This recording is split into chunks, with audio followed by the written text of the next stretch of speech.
KPCC ಅಧ್ಯಕ್ಷ DCM DKShi Delhi ಪ್ರವಾಸ right. ಈಗ ಬರ್ತಾ ಇರೋ ಇನ್ನೊಂದು ಮಾಹಿತಿ ಅದೇನಂದ್ರೆ ಹೈಕಮಾಂಡ್ ಸೂಚನೆ ಪಾಲಿಸದ ರಾಜಣ್ಣ ವಿರುದ್ಧ ಚಾರ್ಜ್ ಶೀಟ್ ಏನಾದರೂ ಹಾಕ್ತಾರಾ ಡಿಕೆ ಶಿವಕುಮಾರ್. ಹೈಕಮಾಂಡ್ಗೆ ಸೆಡ್ಡು ಹೊಡೆದ ಸಚಿವ ಕೆಎನ್ ರಾಜಣ್ಣ ಅವಾಗಲೂ ಒಂದು ಸರ್ತಿ ಹಿಂಗೆ ಆಗಿತ್ತು ಈ ಹಿಂದೆ.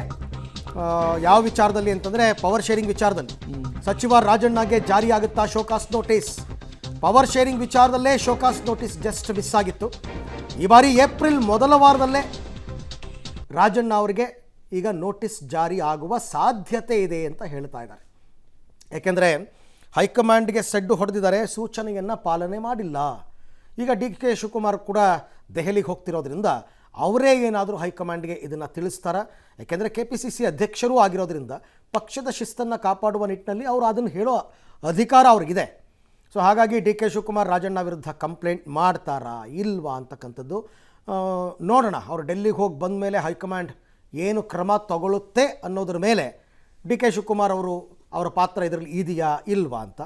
ಈ ಬಗ್ಗೆ ಕೂಡ ಮತ್ತಷ್ಟು ಮಾಹಿತಿ ನನ್ನ ಕೊಲೀಗ್ ಸುಖೇಶ್ ಅವರಿಂದ ಪಡ್ಕೊಳ್ಳೋಣ. ಸುಖೇಶ್, ಈಗ ಒಟ್ಟಾರೆ ರಾಜಣ್ಣ ಮತ್ತು ಅವರ ಪುತ್ರನ ಬಗ್ಗೆ ಹೈಕಮಾಂಡ್ಗೆ ಇರತಕ್ಕಂಥ ಅಸಮಾಧಾನ ಏನು, ಅದಕ್ಕೇನು ಮದ್ದು ಅಂತ? ಪ್ರಮುಖವಾಗಿ ಹಿಂದೆಯೂ ಕೂಡ ಅಂದರೆ ಪವರ್ ಶೇರಿಂಗ್ ವಿಚಾರದಲ್ಲಿ ಅಥವಾ DCM ವಿಚಾರ ಇರ್ಬೋದು ಅಥವಾ KPCC ಅಧ್ಯಕ್ಷರ ಬದಲಾವಣೆ ವಿಚಾರ ಇರ್ಬೋದು, ಯಾರು ಬಹಿರಂಗವಾಗಿ ಮಾತನಾಡಬೇಡಿ ಅಂತ ಹೈಕಮಾಂಡ್ ಸೂಚನೆ ಕೊಟ್ಟ ಹೊರತಾಗಿಯೂ ಪದೇ ಪದೇ ಮಾತನಾಡಿ ಪಕ್ಷದ ಶಿಸ್ತನ್ನು ಉಲ್ಲಂಘನೆ ಮಾಡಿದಂಥವರು ಸಚಿವರಾಗಿರ್ತಕ್ಕಂಥ KN ರಾಜಣ್ಣ ಅವರು.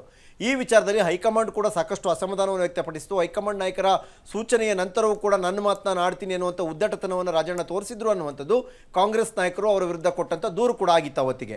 ಆದರೆ ಆ ನಂತರದಲ್ಲಿ ಎಲ್ಲೋ ಒಂದು ಹಂತದಲ್ಲಿ ಪದೇ ಅವರು ಶಿಸ್ತನ್ನು ಮೀರ್ತಾ ಇದ್ದಾರೆ, ಇವ್ರಿಗೊಂದು ಶೋಕಾಸ್ ನೋಟಿಸನ್ನು ಜಾರಿ ಮಾಡಬೇಕು ಅನ್ನುವಂಥ ಕಠಿಣ ನಿರ್ಧಾರಕ್ಕೆ ಕಾಂಗ್ರೆಸ್ ಹೈಕಮಾಂಡ್ ಬರುವ ಹಂತದಲ್ಲಿ ರಾಜಣ್ಣ ಮೌನಕ್ಕೆ ಶರಣಾಗಿದ್ದರು. ಹಾಗಾಗಿ ಎಲ್ಲ ರೀತಿಯ ಒಂದು ರೀತಿಯ ಸಮಾಧಾನ ಆಗಿತ್ತು. ಈಗ ಅವರು ಸದನದಲ್ಲಿ ಮಾಡಿದ ಆರೋಪ ಹನಿ ಟ್ರ್ಯಾಪ್ಗೆ ಪ್ರಯತ್ನ ಪಟ್ಟಿದೆ ಅಥವಾ ತಮಗೆ ರಕ್ಷಣೆ ಇಲ್ಲ ಅನ್ನುವಂಥ ರೀತಿಯಲ್ಲಿ ಅವರು ಮಾಡಿದಂಥ ಆರೋಪ, ತಮ್ಮದೇ ಪಕ್ಷದ ಸರ್ಕಾರ ಇದ್ದಾಗ ಒಬ್ಬ ಮಂತ್ರಿ ಆದವರು ಮಾಡಿರುವಂಥ ಆರೋಪ ಸಹಜವಾಗಿ ಪಕ್ಷ ಮತ್ತು ಸರ್ಕಾರಕ್ಕೆ ಮುಜುಗರದ ವಿಚಾರ ಅನ್ನುವಂಥದ್ದು ಕಾಂಗ್ರೆಸ್ ಹೈಕಮಾಂಡ್ನ ಅಸಮಾಧಾನಕ್ಕೆ ಕಾರಣವಾಗಿತ್ತು. ಕೂಡಲೇ ದೂರನ್ನು ಕೊಡಿ, ಆ ಹನಿ ಟ್ರ್ಯಾಪ್ ವಿಚಾರಕ್ಕೆ ಸಂಬಂಧಪಟ್ಟಂತೆ ಅವ್ರು ಯಾರೇ ಇದ್ರೂ ಕೂಡ ಅವ್ರ ಮೇಲೆ ತನಿಖೆ ನಡೀಲಿ ಅನ್ನುವ ಸೂಚನೆ ಕೊಟ್ಟ ಹೊರತಾಗಿಯೂ ಕೂಡ ರಾಜಣ್ಣ ಅವರು ಹಿಟ್ ಆ್ಯಂಡ್ ರನ್ ಮಾಡದಂತೆ ನಡ್ಕೊಂಡ್ರು, ಯೂಟರ್ನ್ ಹೊಡೆದುಕೊಂಡು ಆ ವಿಚಾರದಲ್ಲಿ ಕಂಪ್ಲೇಂಟನ್ನು ಕೊಡಲಿಲ್ಲ. ಆದರೆ ತಮ್ಮ ಮಗನ ಮೂಲಕ ಈಗ ಬೇರೆ ಏನೋ ಒಂದು ಕಂಪ್ಲೇಂಟ್ ಕೊಟ್ಟು ಪ್ಯಾಚಪ್ ಮಾಡುವಂಥ ಪ್ರಯತ್ನ ಮಾಡಿದ್ರು ಕೂಡ ಹೈಕಮಾಂಡ್ ಅಸಮಾಧಾನಕ್ಕೆ ಕಾರಣವಾಗಿರುವಂಥದ್ದು.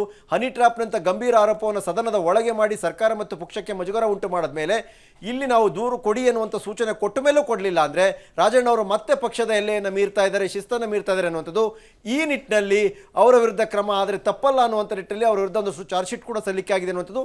ಬಹುತೇಕ ಏಪ್ರಿಲ್ ಮೊದಲ ವಾರ ಆ ನಂತರದಲ್ಲಿ ಈ ವಿಚಾರದಲ್ಲಿ ಒಂದಷ್ಟು ಕ್ರಮ ಆಗುವ ಸಾಧ್ಯತೆ ಕೂಡ ಇದೆ ಅನ್ನುವಂಥ ಚರ್ಚೆ ಕೂಡ ಕಾಂಗ್ರೆಸ್ ಪಾಳ್ಯದಲ್ಲಿ ನಡೀತಾ ಇದೆ. Arvind, right. Sukhesh, thank you. ತಮ್ಮೆಲ್ಲ ಮಾಹಿತಿಗಾಗಿ ಧನ್ಯವಾದ.